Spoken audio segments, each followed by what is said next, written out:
A few nights ago, my GF, now ex, got some alarming texts from her ex-fiancé and father of their child late at night around 9:30. I was home and in bed about to sleep because I'm an electrician and have to be up early.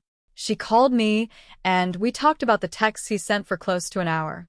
We talked about it at length to the point where there wasn't much left to say, or at least that's what I thought, because towards the end I was kind of leading the conversation and asking questions, and she wasn't volunteering a whole lot. She tells me that she doesn't want to be alone, and I said I'll be right over, and I pack up my shit for work and walk to her place immediately, as it's a 10-minute walk. I get there at maybe 11. When I arrive, I give her a hug and a kiss, and we head into the bedroom. The lights are already off, and we get into bed and lay down.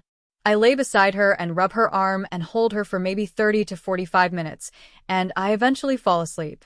At some point in the night, maybe around 12 to 1, she wakes me up and says that she kinda wants to talk, but at the same time doesn't want to keep me awake/be a bother. A bit groggy and confused, I ask if it's something we can talk about at another time. She doesn't give any sort of response, and I fall back asleep moments later because I'm barely awake. In the morning, I put on some coffee when I get up for work, ask her how she slept, etc. Normal stuff. As I'm leaving, I ask if everything is okay, or if she's upset with me because something seems off. She says she is upset with me because I wasn't there for her when she needed me. I get a bit upset at this, because I feel like I did everything I could have to support her.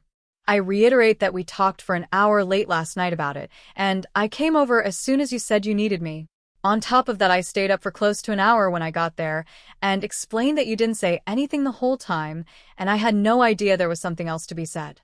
When I was woken, and I asked if this was something we could talk another time, I didn't get any reply. So I left for work pretty bummed out and anxious about this. I stayed at my house that day, and the following day was broken up with because I didn't give her emotional support in her time of need. When I asked her why she didn't say anything when I got there if she needed to talk about it, she said she was unable to speak. She said she wanted to, but couldn't get the words out. I then asked, well, how can we talk about this if you can't even say a few words to let me know you need to talk about it?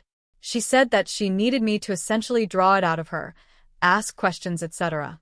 I will say that this is not an isolated incident. There is a history of her waking me up in the middle of the night, some nights repeatedly, and she tells me she's anxious and can't sleep.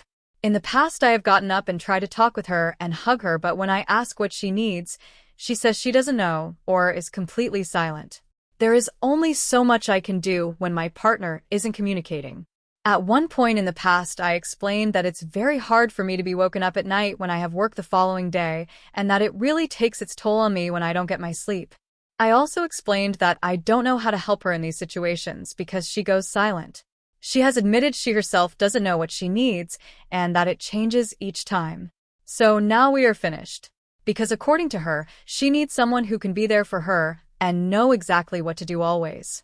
She said that I don't have the intuition or means of giving her the emotional support she needs in times of hardship. AITA? Edit. I tried to suggest couples therapy to help us figure out how I can help in those situations late at night when I don't know what to do, because she isn't able to communicate. I also said maybe we can come up with a nonverbal sign, like rubbing my shoulder or knee, and then I'll know that something's up and that she's hurting. She said she wouldn't be able to promise that she's even be able to do that. I feel like I've been given an impossible task, and it breaks my heart that this is how things end. I've known this woman for 10 years and been a huge part of her and her daughter's life the entire time.